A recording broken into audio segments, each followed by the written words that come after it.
एक टाइम था मेरा लेवल बिकता था, मतलब एक सिक्का बिकता था मेरा। मेरे माल के बगैर दुकान नहीं चलती थी। एकदम एक ऐसा वो ध्यान आया कि पूछने वाला नहीं फिर मुझे कोई। फिर टाइम खराब आया। मतलब मेरे जीवन में मुझे इतना पता है कि एक चीज जो मैंने अपने पापा से ली है वो है मेहनत। मतलब ऐसा बोल सकते हो कि मैं अभी जितनी मेहनत करता हूँ वो केवल उन्हीं के कारण से करता हूँ। वो शायद उतनी भी कर पाऊंगा कि नहीं पता नहीं, क्योंकि जब से मैंने उनको देखा है तब से वो मेहनत ही करते हैं।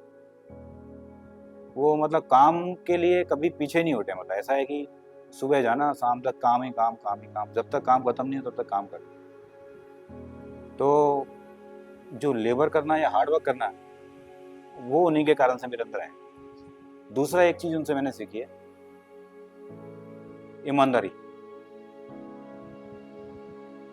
ईमानदारी इतनी कि कोई भी आके मैंने उनको देखा नहीं कि उनसे कभी ऐसा बोले कि मेरा आपके कुछ निकलता है या आपको मेरे को कुछ देना है। तो वो ईमानदारी मैंने बहुत सीखी कि आपके पास जितना है उतना करो और किसी का रखो मत, जिससे नींद अच्छी है। संघर्ष किया उसने। बचपन में कैसे थे पढ़ाई में? पढ़ाई में तो होशियार था और संघर्ष भी किया उसने। मेहनत की है पढ़ाई में, काम में, साथ बटाया पापा का। उनसे पूछा कि भाई ये अगर कुछ कर सकता है तो मुझे बता दो, और नहीं तो भैया मेरा ये दाएं हाथ है, अगर ये अगर चला गया तो मेरा हाथ टूट जाए। तो काफ़ी अच्छा लगता है, मतलब इतना गर्व महसूस होता है कि वो इतनी सक्सेस पे पहुंचा है। हम सबकी दुआएं उसके साथ थी और उसने हमको करके भी दिखाया ये चीज़ें। वो चाहते था कि मेरे पापा ज़्यादातर चाहते थे कि मेरा बेटा कोई नाम करके दिखाए, तो उन्होंने मतलब वो सक्सेस करके हासिल, तो वो पूरा हम लोगों की मतलब सपने पूरे करते थे। और मुझे लगता है कि वो ऊपर से देखने में साधारण थे, लेकिन उनके अंदर असाधारण प्रतिभा के वो धनी थे। उसका ही प्रतिफल है, आज वो बहुत आगे है। मुझे बहुत अच्छा लग रहा है। आशीर्वाद है मेरा खूब अच्छी तरह से। भगवान उसको और ऊंची ऐसा नाम रोशन करेगा मेरे मरने के बाद भी वो ये कहे कि हाँ कोई बेटा हुआ मेरा। जो भी कमी पर जरूरत पड़ती है आधी रात भैया को फोन करता हूँ, तुरंत हाजिर रहते हैं मेरे लिए। तो थैंक्स है कि मेरा कज़न मतलब ब्रदर लॉ है मेरा, और अच्छा प्राउड फील होता है मेरे को। बस ऐसे ही मेहनत करते रहें। और श्वेता के बारे में बोलूँगा, Shweta is a nice nature. मतलब वो लड़की अपने आप में मतलब बहुत ही हम्बल है। और सबसे अच्छी बात है कि उसके अंदर में भी मैंने देखा है कि वो डॉक्टर होने के बावजूद भी ऐसा नहीं है कि मतलब कि मैं डॉक्टर हूँ तो मैं हर किसी के साथ में एक डिस्टेंस मेंटेन करूँ, ऐसा नहीं है। हमारे साथ में भी जब कभी समटाइम बात होती है फ़ोन पे या हम लोग मिलते हैं जब आते हैं फैमिली में, तो बहुत ही अच्छे से मतलब बिहेव करना। मेरा सफल हो गया। जो मेरी तमन्ना थी वो मेरे बेटे ने पूरी कर दी। ऐसा कह सकता हूँ सपना उन्होंने डाला है। ये सपना केवल मम्मी का है, वरना मुझे नहीं पता था मुझे क्या बनना है। जब मैं छोटा था मुझे नहीं पता है कि मेरे को क्या बनना है, क्योंकि मैं तो क्या करता था, पढ़ता था, पापा के साथ काम करता था और आके शाम को सो जाना, सुबह जाके फिर स्कूल जाना। मैं बच्चों को पैरों तले बच्चे पढ़ रहे हैं और मैं पैरों तले लेटती थी, बच्चे मेरे जग रहे हैं कि सो रहे हैं कि पढ़ रहे हैं। हाँ, मैं रात को सोती नहीं थी बच्चों की पढ़ाई के पीछे। जब पेपर चलते थे मैं पूरा ध्यान रखती थी बच्चों का। रूपेश को अभी वैसा ही चेहरा ध्यान में आता है।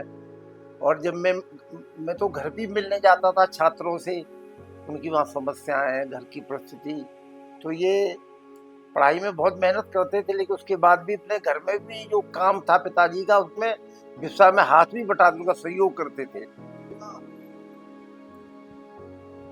पढ़ाई तो देखा जाए तो बेसिकली मैं हिंदी मीडियम से पढ़ा हुआ हूँ और सीबीएसई बोर्ड से पढ़ा हुआ हूँ।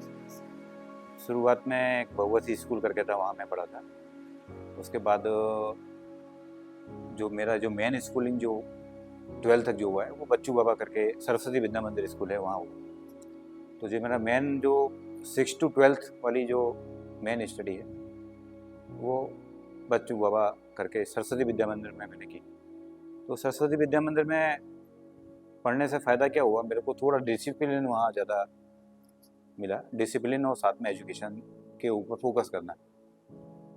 दूसरा क्या है कि और सबसे अच्छी बात ये है कि इतनी बड़ी फैमिली होने के बावजूद भी सबको बैलेंस रखना और देन फिर अपने काम पर फोकस करना। और सबसे अच्छी बात तो मुझे जब लगी, हालांकि वर्किंग तो मैं नहीं देखी मैंने, क्योंकि हमारे सामने वो अलीगढ़ गया पढ़ने के लिए।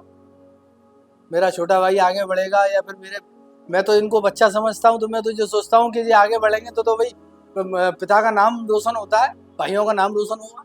और उस समय स्थितियाँ ये हुई कि उस समय क्या है ना, मेरे पास उसका कोई कांटेक्ट नंबर नहीं था, क्योंकि 8th क्लास तक पढ़ने के बाद हमारी क्या है ना, वो बाहर निकल गया पढ़ने के लिए और हम रह गए शहर में।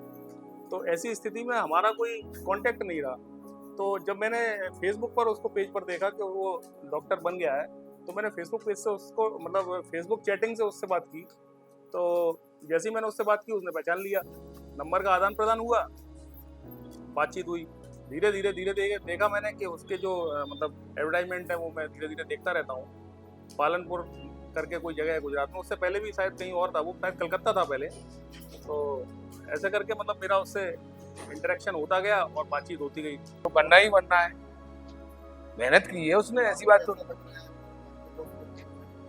बढ़िया है। मैं तो खुशी हो रही है ना कि हमारा छोटा भाई डॉक्टर बना है। अब तो अच्छा लग रहा है। तब भेजा था मैंने, तब तो मेरे को बहुत दुख होता था, मैं रोती थी कोरे कोरे में कि मैंने आज बच्चों को भेजा है। तो बच्चे मेरे को समझाते थे कि मम्मी कुछ पाने के लिए खोना पड़ेगा। तो वो एडजस्टमेंट मुझे लगता है हमारे पेरेंट्स ने बहुत किया होगा कि 6 बच्चों को इस छोटे एरिया में पाल के बड़ा करना और सबको पढ़ा के बड़ा करना और मैनेज करना बहुत डिफिकल्ट रहा होगा। લગભગ 2017 થી 2022 સુધી અમે સાથે કામ કર્યું. આપણા ત્યાં જે મા યોજના અંતર્ગત જે યુરોલોજીની સર્જરી, પુષ્કળ સર્જરીઓ અહીંયા થઈ અને આખું યુનિટ ગઢવી હોસ્પિટલનું યુરોલોજીનું, જેને એક કહી શકાય કે જેનો પાયો મજબૂત પાયો નાખનાર એ ડૉક્ટર રૂપેશ ગુપ્તા. સાચી વાત કહીએ ને તો જે બેસ્ટ સર્જિકલ હેન્ડ કે જેમને સર્જન પાસે જો બેસ્ટ સર્જિકલ હેન્ડ જે હું જેટલા સર્જનને મળ્યું છે એમાં એમનો બેસ્ટ લાગ્યો. એમાં બી જે એન્ડો યુરોની જે સર્જરી છે કે જે લોકો PCNL છે, URS છે, જે ઓટી કરે છે ને એ મસ્ત, મતલબ આપણે જોઈને મજા આવે. મોટા સેન્ટરો ઉપર જે પેશન્ટોને ન પાડી હોય, પેશન્ટ પાસે કોઈ પણ પ્રકારની આર્થિક અથવા ટ્રાન્સપોર્ટેશનની વ્યવસ્થા ન હોય અને પેશન્ટે રિસ્ક લેવા તૈયાર થયા હોય, એવા કેસની અનેક સર્જરીઓ ગુપ્તા સાહેબે એટલી સરળતાથી કરેલી છે જેનો હું સાક્ષી છું. ગુપ્તા સાહેબ એક માણસ તરીકે કહેવા જઈએ તો is a excellent human being. Passion અને જે સમયની પાબંદી એ એમના બે ઉચ્ચ ગુણો છે જે મેં આજ સુધી જેની મારા મનમાં નોંધ થઈ છે. ડૉક્ટર રૂપેશ ગુપ્તા યુરોસર્જન છેલ્લા 3-4 વર્ષથી અમને પાટણ હોસ્પિટલ કર્યું. એ પહેલાં ડૉક્ટર રૂપેશભાઈ ગુપ્તા સાહેબ જે અત્યારે પાટણમાં એપેક્સ હોસ્પિટલમાં યુરોસર્જન ડૉક્ટર તરીકે પોતાની ફરજ બજાવી રહ્યા છે. હું સાહેબને છેલ્લા 5-1 વર્ષથી જે પર્સનલી સાહેબને ટચમાં છું સાહેબ પોતે પાટણમાં એજ એ યુરોસર્જન મીન્સ કે પથરીને લગતા, કિડનીને લગતા, પેશાબને લગતા, પ્રોસ્ટેટને લગતા અને ગુપ્ત રોગોના એઝ એ ડૉક્ટર તરીકે પોતે યુરોસર્જન તરીકે પાટણમાં ફરજ બજાવી રહ્યા છે. બીજું કે સાહેબનો સ્વભાવ બહુ એકદમ સરળ નેચરના છે. અને બીજું કે પેશન્ટ માટે જ્યારે મને આટલા 5 વર્ષમાં મને ઘણા બધા અનુભવ થયેલા છે કે કોઈ પણ કોમ્પ્લિકેટેડ કેસ હોય, યુરો સર્જરી રિલેટેડ કોઈ પણ કોમ્પ્લિકેટેડ કેસ હોય તો સાહેબ એકદમ સરળ અને સારી રીતે મેનેજ કરે છે. બીજું કે પેશન્ટને પણ એકદમ એફોર્ડેબલ રેટમાં ગમે ત્યારે આપણે કોલ કર્યો હોય ને કોઈ પેશન્ટ પુઅર હોય કે કોઈની ફાઇનાન્શિયલ કન્ડિશન વીક હોય અને આપણે સાહેબને રિક્વેસ્ટ કરેલી હોય કે સર તમારાથી કોઈ મેક્સિમમ જેટલું પોસિબલ થાય એટલું પેશન્ટ માટે એફોર્ડેબલ કરી આપું છું. સાહેબે કોઈ દિવસ પેલું નથી કરેલું કે પેશન્ટને એકદમ એફોર્ડેબલ રેટમાં થાય એ રીતમાં પણ બહુ સાહેબ એકદમ સારી ટ્રીટમેન્ટ કરે છે. અને ગમે તેવો ક્રિટિકલ કેસ હોય તો પણ એકદમ બહુ સારી રીતે સાહેબ હેન્ડલ કરે છે. એ એમના વર્તનમાં ઘણીવેળા ગરીબ દર્દીઓ માટે જે એમના અંદર જે કરુણા મેં જોયેલી છે એનું કારણ એ એક એવા સોશિયો ઇકોનોમિક ગ્રુપમાંથી આવતા હતા જે ગુણ એમણે હંમેશા જાળવી રાખ્યો.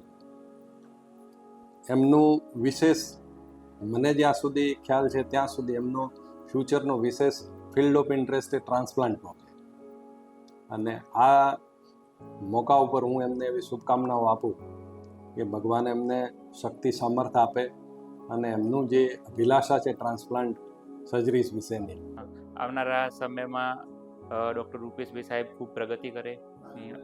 હા, અને આજુબાજુ અમારા જે પાટણ કે અને આજુબાજુના જે પેરીફેરી છે એ વિસ્તારમાં લોકોને સાહેબની ખૂબ બહુ સારી સેવાઓ મળી રહે. અને સાહેબને ત્યાં મા કાર્ડની સુવિધા પણ છે, એટલે સાહેબ મા કાર્ડમાં પણ ઓપરેશન કરે છે. એટલે કોઈ એવું પુઅર પેશન્ટ હોય તો એ લોકોને મા કાર્ડની સુવિધા પણ મળી રહેતી હોય છે. મેડિક્લેમમાં પણ સર્જરી સાહેબ કરતા હોય છે અને સાહેબનું કામ બહુ એકદમ ડેડિકેટેડ છે.